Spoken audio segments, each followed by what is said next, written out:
Greetings everyone in police systems and practices.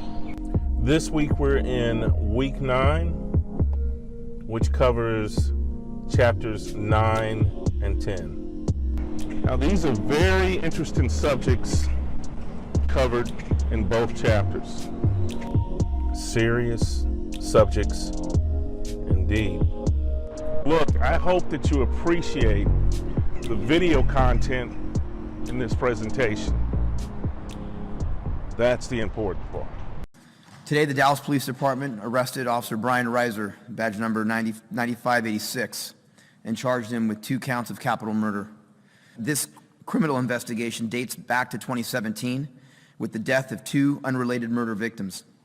We received information through a witness that implicated Reiser in both murders. We will not allow anyone to tarnish this badge. As we all know, the actions of a few affect the many. Turn around, please.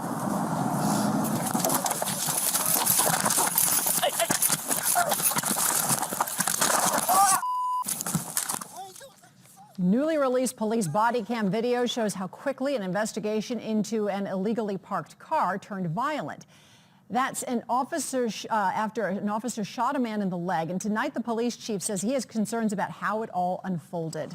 Good evening, everyone, and thank you for joining us. I'm Karen Swenson. And I'm Cherise Gibson. Welcome to this hour-long edition of Eyewitness News at 5. Because of the NCAA basketball, the chief says the officer who fired his gun may have violated department policy, and this is not the first time that this officer has been in trouble for firing his gun on the job. Danny Monteverdi has that story.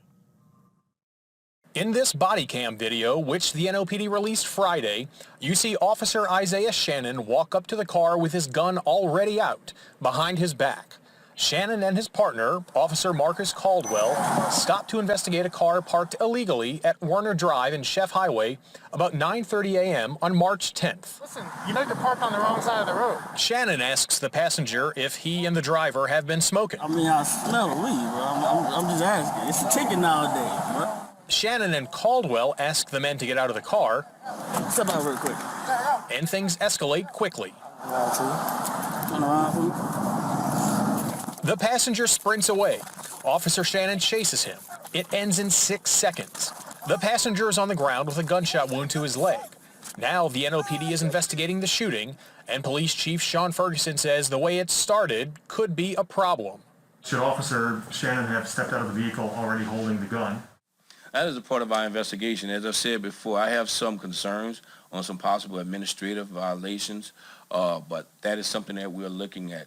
This isn't the first time Officer Isaiah Shannon has been investigated for firing his gun on the clock. He was fired in 2014 after he was accused of lying about shooting at an unarmed man who was running away. We found enough evidence that we felt that this individual should have been separated from our department. He got his job back in 2017 after an appeal. By right, he was given his commission and his job back. But now he's on desk duty as investigators wait for him to give his side about what happened this time. Danny Monteverdi, Eyewitness News. Officer Caldwell has given a statement and is back to work. The suspect who was shot is not facing any charges at the request of the district attorney's office.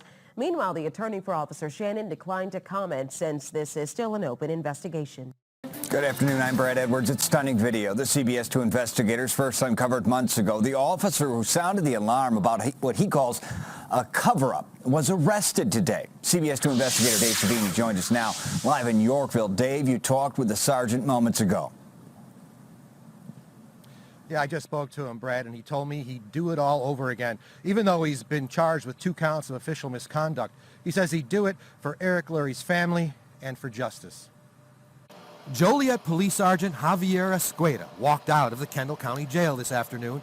Escueda is the man who blew the whistle on the death of Eric Lurry and his treatment in the back of a police squad. He alleged his department tried to cover up the video, and now Escueda faces felony charges and could spend up to 5 years in prison. CBS 2 investigators broke the story this summer. This is what Escueda had to say exclusively to us back then. Seeing that video was so disturbing, I cried. Every day having to live with that was a hard thing, knowing that this administration was probably going to do nothing about it. So he was suffocating? In my opinion, anybody would suffocate in that situation. Wake up! You believe wholeheartedly that there was an attempt to cover all this up? Yes, I do. 100%. I did the right thing. I'm a good, honest cop. Are you concerned, or you fear that they're going to come after you? Only person I fear is God. That's it. Another man I don't fear. If they're going to come after me, have at it. And this is what Escueda has to say now. I want justice for Eric Lurry. I want to see officers in this country come out and tell the truth. Be brave like that star that goes with you, with the oath you took. If there's anything like this going on, come out and tell the truth so the world and this country will know that there are good cops out there. Something like this should not be happening to you for telling the truth. And you believe your husband was retaliating? Absolutely. There's no doubt in my mind. Now his wife, Madeline Escueda, called her husband a hero. His attorney, Jeff Tomczak, says he plans on filing a federal whistleblower lawsuit against the Joliet Police Department. And I spoke to Eric Lurry's widow, Nicole, today. I told her about his arrest, and she was stunned. Also going forward, I'm putting a new twist in this class. Going forward, I'm going to be uploading articles for your review that are pertinent to some of the subjects we'll be discussing. So I hope you enjoy that as well. I'll see you in class.